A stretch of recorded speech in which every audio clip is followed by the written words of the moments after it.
Hello everybody, Ryan here with Product Impressions, and something unfortunate happened about a week ago. I ended up having one of the two cells in my GPD Pocket computer. This has been my personal computer for about a little over a year now.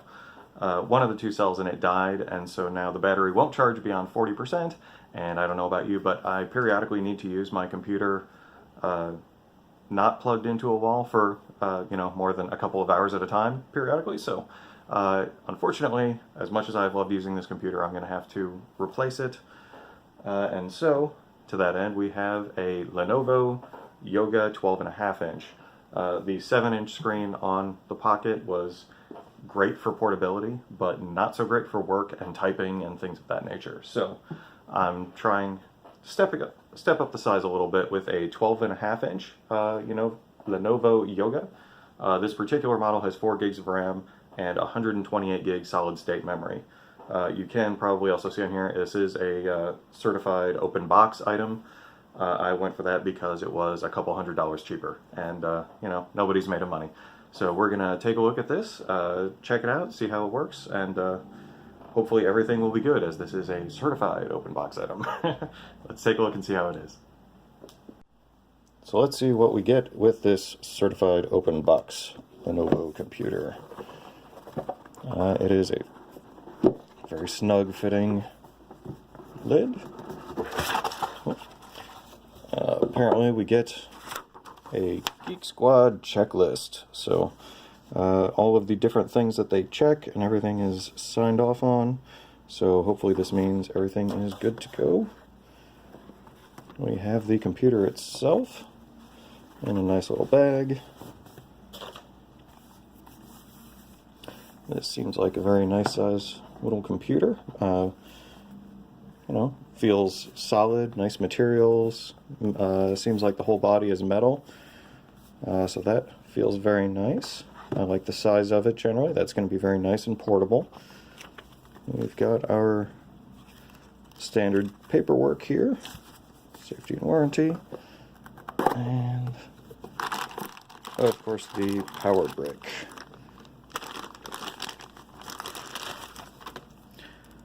Yep, it actually is coming with the original manufacturer charger, so that is a wonderful thing. And I believe that is going to be pretty much it here. One of the reasons why I went with this computer in particular is, as you may recall from a previous video, I wanted to make sure that I had a USB Type-C. That is something that I think is pretty important now, particularly as I have a hub up here to connect all of my monitors and peripherals and all of that. Yeah, we're gonna try this out and see how it goes. Alright, I've been using this computer for a few weeks now, and the first thing that I should say is, while Best Buy had this listed as the Lenovo Yoga 12.5 inch screen, I've done a little bit more research, and the actual model number is the 720. So this is the 720 with a 3.3 gigahertz processor, 128 gig solid state drive, and 4 gigabytes of RAM. The first thing that I noticed on taking this out and starting to use this is they gave a fair amount of consideration into having this on a desk and opening it. The first thing that I noticed is that the top part with the screen actually extends out further than the bottom with the keyboard tray and the touchpad, so you can easily open it, or at least start opening it, with one hand. That is a nice consideration to have. The initial setup of this computer is very much the same as any other Windows computer, with the one exception of there is a fingerprint scanner down here. This does take a little bit longer to set up on a Windows computer than it does on any Android device, but on the flip side of that is I've never had any issue with this fingerprint scanner at all. Every time I've touched it, it has responded, even if I'm at an odd angle or the computer is flipped around or whatever the case may be. So you just touch and logged in. It works very quickly. The display here is quite nice. I have it turned down a little bit because it's unplugged, but you can see it does brighten up quite a bit, though I see that that is throwing off the lighting of the video a little bit. The screen is very sharp. It's bright enough for me to use. even in more natural light settings. The bezels around the edges are not overly large, which is very nice considering how compact this computer is, and the fact that even if you flip it around into tablet mode, you do still have a little bit of an edge down here, particularly at what is normally the bottom of the screen, so that it is a nice place to hold it, but generally you're not losing a lot of space to bezels. You do have the camera up here for making video calls or anything like that. Moving on, the keyboard. Let's see.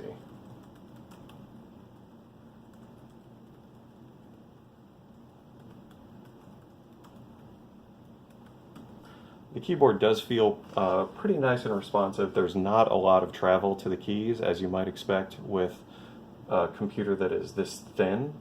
There is no flex in the deck of it at all, which is very nice considering the keyboard tray is metal, so if it flexed, it would stay flexed. There is a little bit of a, not a click, but there is a little bit of resistance that gives way on the keys. I'm guessing that is from the membrane underneath, but it does provide a little bit more of a touch response when you are typing, so that you know when the key is actually hit. All in all, I would say that it does feel nice. It is a very usable keyboard. The touchpad also feels nice. It is an extension of the rest of the metal body. It is a very premium feel to it. They didn't try to get fancy with texturing it or anything like that.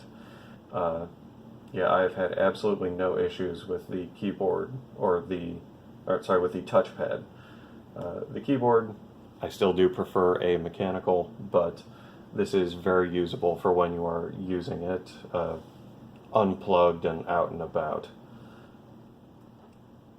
The audio, let's just pop open one of my previous videos here. I apparently had it muted. Hey, there we go. Let's turn it on. Actually useful. So now that's done, there are still some other electronic devices that need a lot of charging, and so here's what generally speaking, I would say that the audio is a little bit tinny, but it is by no means the worst that I have heard. The bass end is respectable. The speakers are actually in the bass. They are downward firing from the corners here. I think that this is a good position for it, as it doesn't require the computer to be any larger than it would have to be by having it mounted on the sides of the keyboard or anywhere else. And also, if you flip the keyboard, flip the entire computer into a tent position, like so,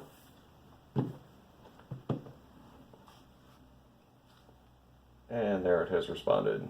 Every time you do this, do you want to switch to tablet mode? Personally, no, I don't. When you have it flipped into a tent position, this means that the speakers, like you can see down here, are actually firing towards the back here, which allows it to kind of resonate within the computer, within the kind of frame created by the computer, and also it means that it is still generally firing in your direction rather than at a wall. So I do think that that is a good position for the speakers. Another consideration that I have with this, using it as a tent, or you could even fold it completely down like a tablet, is that I've made a couple of videos. It does allow for the entire desk area to be clear, particularly if you connect a USB-C to it. Let's see here. There we are. You heard it chime, and now it is connected. And let's zoom out. You can see it has connected to my various screens, and what was originally down here, I have my largest and sharpest screen here, and it defaults to that being the primary screen. So I've just connected that, and now all of these accessories, peripherals are all connected. So now I'm just using the mouse, and everything is working very nicely. Another nice consideration that I had not thought of before with respect to having it in a tent position is that not only does it keep the desk clear, but it also removes the heart of the computer, the processor, the RAM, the keyboard. It keeps all of that off of the desk. So if you have a glass of water, a cup of coffee, anything like that, you're not going to spill into the computer itself.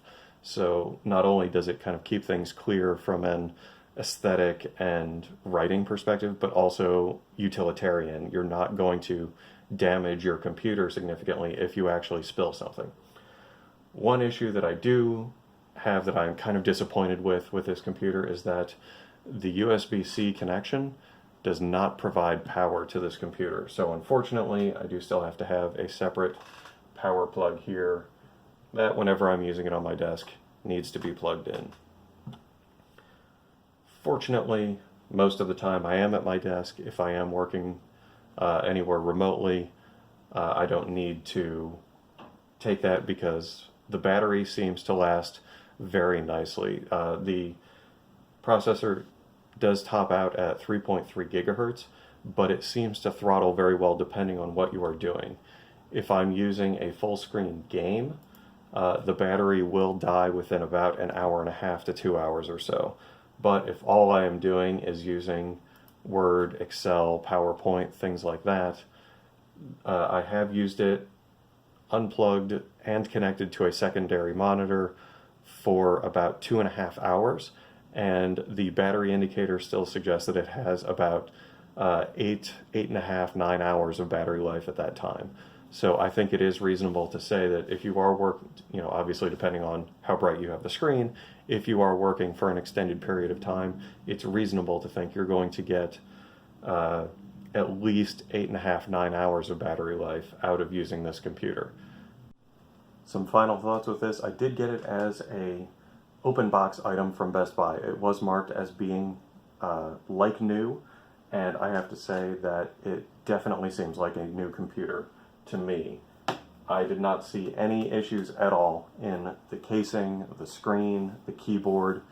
Everything about this computer is basically brand new. So it seems like you can generally, at least based on this one experience, trust the Best Buy website when you are getting something used or open box item. Their descriptions do seem to be pretty accurate as far as what you can expect when you get it home. This one was marked as being an open box item, but basically as new. So that basically means I got a brand new computer for, it was a little over $400 as opposed to the standard retail price for this computer, which was about $650. So it is a great way to save a little bit of money, and I have absolutely no issues with this computer at all, aesthetically or in using it. Hopefully this video has been helpful to you. Please like, share, and subscribe.